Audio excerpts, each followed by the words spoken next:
Ang mabuting balita ng Panginoon, ayon sa sulat sa mga taga-Efeso,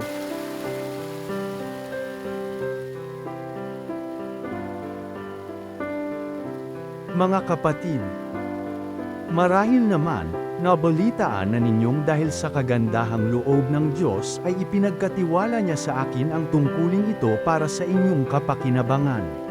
Ipinahayag sa akin ng Diyos ang kanyang lihim na panukala. Ang hiwagang ito'y hindi ipinaalam sa mga tao noong mga nakaraang panahon, ngunit inihayag ngayon ng Diyos, sa pamamagitan ng Espiritu, sa kanyang mga banal na apostol at mga propeta. At ito ang lihim. Sa pamamagitan ng mabuting balita, ang mga hentil, tulad din ng mga Hudyo, ay may bahagi sa mga pagpapalang mula sa Diyos.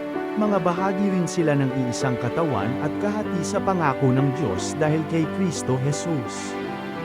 Ang mabuting balita ng Panginoon.